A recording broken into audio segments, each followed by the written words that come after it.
you don't believe in something as strongly as I didn't believe in ghosts or the afterlife, it takes a major event to really begin to change your mind. This night didn't just begin to change my mind. I went from nearly 0% belief in the paranormal to a full believer in a matter of less than a few hours. It started out as most stupid decisions do, with boredom. My roommates and I decided to rent an RV and take off for spring break. We weren't the typical party type, so joining other co-eds in Miami wasn't our thing. We wanted to take a road trip down the coast and make memories we could remember, not drown our brain cells in alcohol and other substances. Come on, it'll be fun. Plus, you can get your mind off what a jerk Jeremy is, said Jade.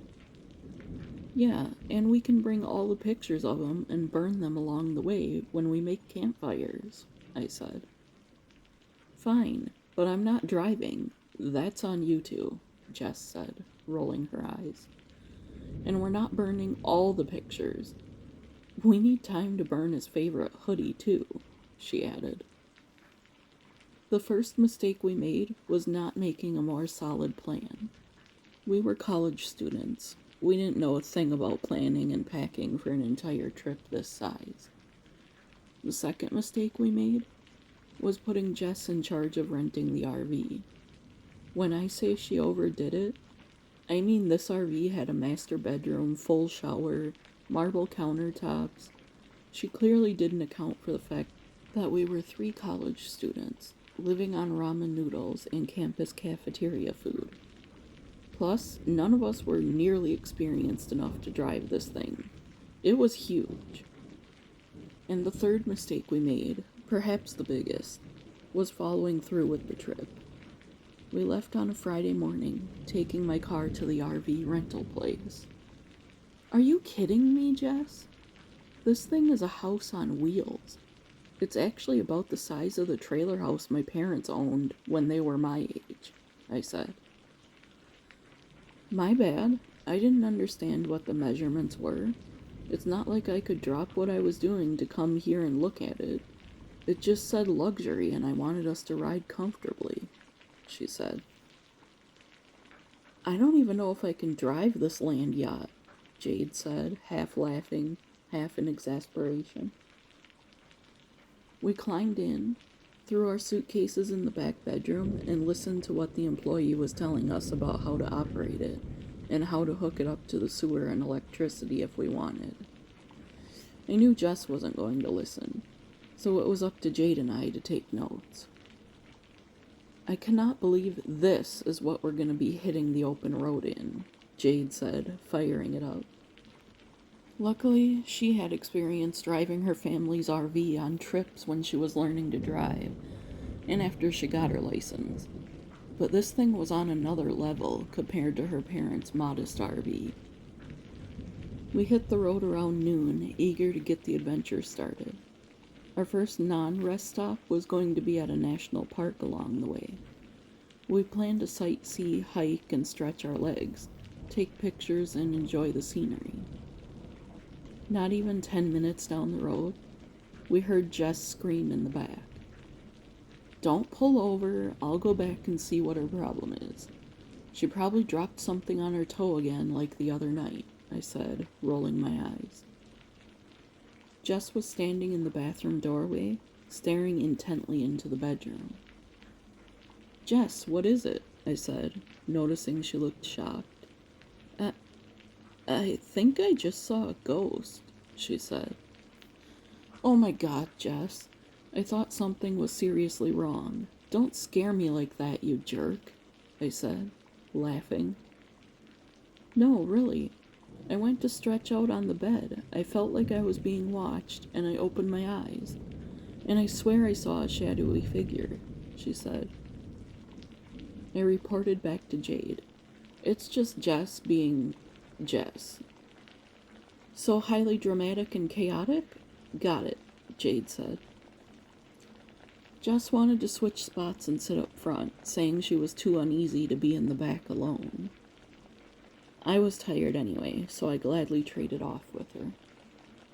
I better be careful. Casper will get me, I said to Jade, rolling my eyes.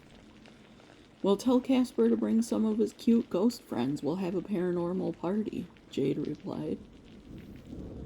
You two are horrible. Stop teasing me. I know what I saw, said Jess. A short while later, I would regret making fun of Jess and her ghostly encounter, because I found myself in nearly the same position. I was tired from waking up early, so I laid on the couch and turned on the flat-screen TV, figuring I would relax for a few minutes and then double-check that we knew where to go at the national park to get our visitor sticker when we arrived, and find the most interesting scenic overlooks and trails, of course. I must have drifted off to sleep, because I jolted awake when my arm was touched by something ice cold. I shot up to sitting position and looked around for an explanation for the sudden cold sensation on my arm. I didn't have long to think about it, because I saw a movement out of the corner of my eye. I reluctantly glanced towards the bedroom where I saw the movement, and screamed. There was a man standing in between the bathroom and bedroom in the back of the RV, looking confused as to why I was on his couch. I passed out. I had never witnessed anything remotely paranormal in my life, and until that very moment, I didn't even believe in the spirit world. Jade had pulled the RV over safely when I screamed while Jess ran to me.